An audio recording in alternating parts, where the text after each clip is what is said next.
दोस्तों आज की इस वीडियो में 7 ऐसे जबरदस्त फूड्स के बारे में बताएंगे जो आपकी बढ़ी हुई ब्लड शुगर को कम करने का काम करेगा। तो दोस्तों अगर आप भी डायबिटिक पेशेंट हैं, डायबिटिक पेशेंट को जरूर जरूर आपको इसको अपनी डाइट में शामिल करना चाहिए। तो चलिए स्टार्ट करते हैं दोस्तों इस इंटरेस्टिंग वीडियो को और जानते हैं वो 7 फूड्स जो डायबिटीज के लिए बहुत ही शानदार और बेहतरीन काम करते हैं, जो हमारी डायबिटिक को कंट्रोल करने का काम करते हैं। दोस्तों दोस्तों आपको चाहे प्री डायबिटिक है या फुल्ली डायबिटिक, आप डायबिटीज से बहुत समय से लेकर के आपको अगर परेशानी है तो आप इसको अपनी डाइट में शामिल करिएगा।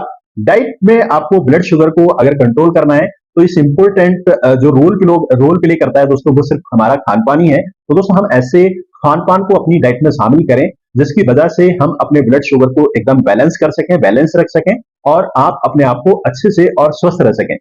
क्योंकि दोस्तों हमारी डाइट ही सही नहीं होगी तो हम बाकी चाहे कितनी भी चीजों को इस्तेमाल करने, कोई सी भी मेडिसिन आप ब्लड शुगर की ले लें तो हम उसको कंट्रोल नहीं कर पाएंगे। इसलिए सबसे पहली चीज जो मैं आपको रिकमेंड करना चाहूंगा दोस्तों, जिसका हमें प्रयोग डेली रोटेशन में यानी कि हमें जरूर करना चाहिए, वो है पहला सब्जी के रूप में करेला। करेला दोस्तों बहुत ही शानदार सब्जी है और अगर जिसके प्रयोग की बात करें हम सब्जी के रूप में, हम इसको नियमित प्रयोग कर सकते हैं।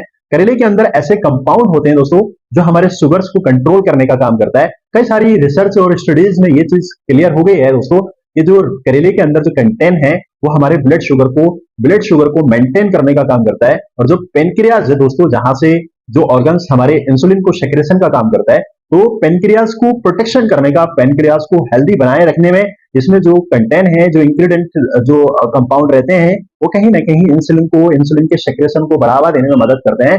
तो आपके पेनक्रियाज को प्रोटेक्ट करने में करेला एक अहम भूमिका निभाता है। तो इसलिए हमें चाहिए कि करेले को अपनी डाइट में जरूर शामिल करें। करेले को तो चाहे दोस्तों आप सब्जी के रूप में इस्तेमाल कर सकते हैं, नहीं तो इससे भी बेहतर अगर आप चाहते हैं तो आप इसके रोजाना इसको 1 गिलास फ्रेश जूस भी आप इसको पी सकते हैं। और अगर आप इसके टेस्ट से बचना चाहते हैं, बिकॉज दोस्तों करेला कड़वा है, तो अगर किसी को कड़वे की वजह से कोई प्रॉब्लम्स क्रिएट होती है तो उसे चाहिए कि आप करेलों को पहले सुखा लें। पहले करेले को छोटे छोटे टुकड़ों में काट लें और उसे काटने के बाद उसको सुखा करके आप उसको बारीक बारीक उसका चूर्ण बना लें। दोस्तों अप्रोक्सीमेटली 5 ग्राम, अगर प्रत्येक व्यक्ति 5 ग्राम सुबह शाम अगर इसको लेता है तो डेफिनेटली उसके शरीर के अंदर जो करेले के प्रॉपर्टीज है, करेले के जो गुण है वो मिलेंगे और डेफिनेटली उसका शुगर लेवल बैलेंस होगा। सेकंड, हम बहुत ही मोस्ट इंपोर्टेंट की फ्रूट्स की बात करेंगे दोस्तों, जामुन के बारे में। जामुन के बारे में हमने सभी ने सुना दोस्तों, ये एक सीजनल फ्रूट्स है, एक सीजन में ही हमें प्राप्त होता है। तो हमें चाहिए जब भी इसका सीजन हमें लगे कि सीजन स्टार्ट हो गया है, तो खासकर ब्लड शुगर या प्री डायबिटिक कोई भी पेशेंट है तो उसको खाने में जरूर शामिल करना चाहिए।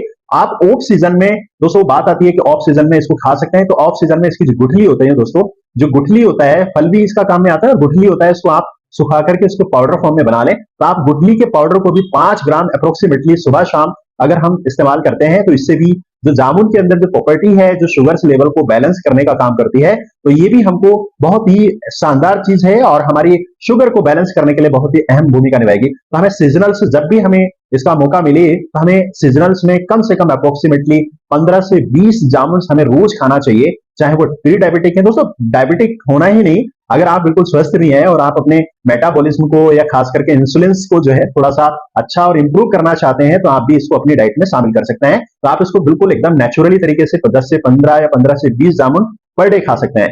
और भी दोस्तों मार्केट में हमने बहुत ही तरीके से नाम सुने हैं कि जामुन, नीम, करेला के जूस जो मार्केट्स में प्राप्त होते हैं, चाहे तो दोस्तों इन सारे के सारी चीजों को आप खुद से नेचुरली तरीके से जूस बना करके अपने प्रयोग में ला सकते हैं। अगर इन सब के लिए आपके पास वक्त नहीं है या फिर सीजन्स की भी रिक्वायर्ड रहती है, जैसे कि मैंने आपको बताया कि जामुन एक सीजन में, स्पेशल सीजन में आपको प्राप्त होता है, तो आप इसके मार्केट में बने बनाए नीम, जामुन, करेला के जूस अवेलेबल है।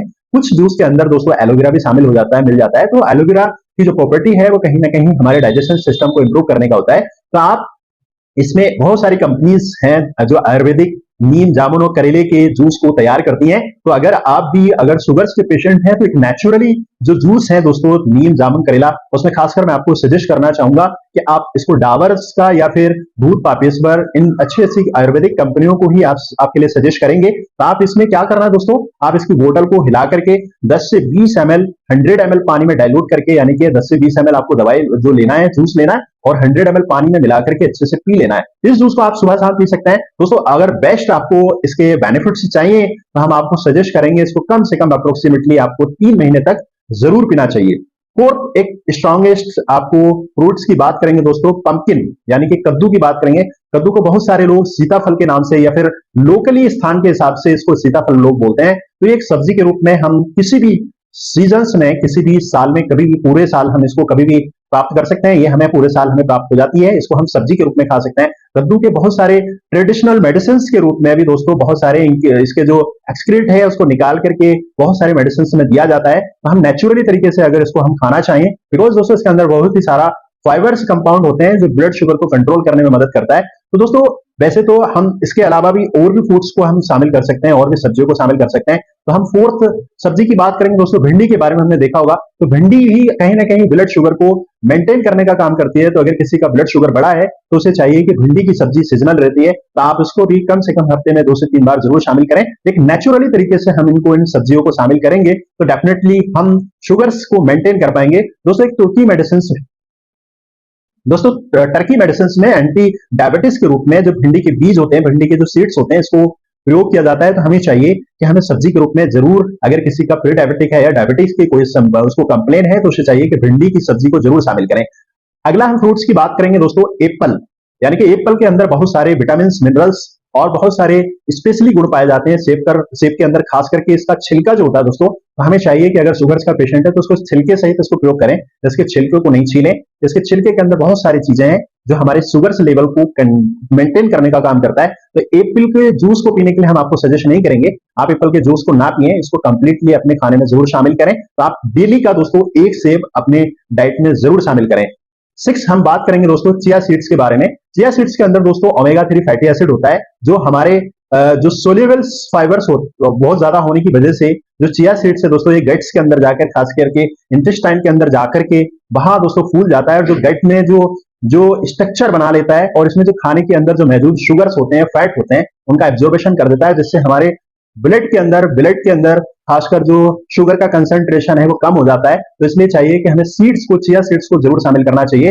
चिया सीड्स के इस्तेमाल करने के लिए दोस्तों आपको 1 चम्मच चिया सीड्स लेना है और आपको उसको कम से कम 20 मिनट तक पानी में भिगो कर रख देना है। उसके बाद इसको इस्तेमाल करना है। तो दिन में कम से कम 2 बार इसको जरूर शामिल करें। और दोस्तों इसे हम आपको बताना चाहेंगे कि खाना खाने के से पहले अगर इसको इस्तेमाल कर लें तो इसके ज्यादा बेनिफिट्स देखने को मिलेंगे। आप किसी भी वक्त भी इसको इस्तेमाल कर सकते हैं। अगला हम बात करेंगे लास्ट दोस्तों, ओट्स के बारे में। हमने सभी ने सुना है ओट्स एक सुपर फूड है दोस्तों, जिसके अंदर बहुत सारे हेल्दी बेनिफिट्स देखे गए हैं। अगर कोई व्यक्ति अपने ब्लड शुगर को मेंटेन करना चाहता है तो उसे चाहिए कि ओट्स को जरूर शामिल करें अपनी डाइट में। आप उसको जो गट होता है दोस्तों, जो इंटेस्टाइन होता है अंदर स्टोमक के अंदर, जो शुगर्स के एब्जॉर्बेशन को स्लो डाउन करने का काम करता है। तो नाश्ते में कम से कम 1 कटोरी ओट्स आप अपनी डाइट में जरूर शामिल करें दोस्तों। इसको रो मटेरियल, रो फॉर्म में ही इस्तेमाल करें। तो इसको बने बनाए या मार्केट से तैयार करने की या फिर इसके अंदर जो मसाले लगे होते हैं उनसे बचना चाहिए। इसको नेचुरली तरीके से आप इसको पकाएं और इसको अपनी डाइट में शामिल करें। उम्मीद करते हैं दोस्तों आप चिया सीड्स खा करके, आप करेले की सब्जी खा करके, आप भिंडी की सब्जी खा करके, सेब का प्रयोग करके, या फिर इसके अलावा कद्दू की सब्जी को खा करके, या फिर नीम, या फिर जो है आप जामुन को प्रयोग करके डेफिनेटली अपने शुगर्स को बैलेंस कर सकते हैं नेचुरली तरीके से। उम्मीद करते हैं दोस्तों जानकारी आपको पसंद आए। जानकारी पसंद आए तो हमारे चैनल को सब्सक्राइब करें। अगर कोई व्यक्ति शुगर्स को लेके या फिर डायबिटिक को लेके अगर परेशान है तो उस तक ये वीडियो जरूर शेयर करें और हमारे चैनल को भी सब्सक्राइब करते हैं। मिलते हैं नेक्स्ट वीडियो में।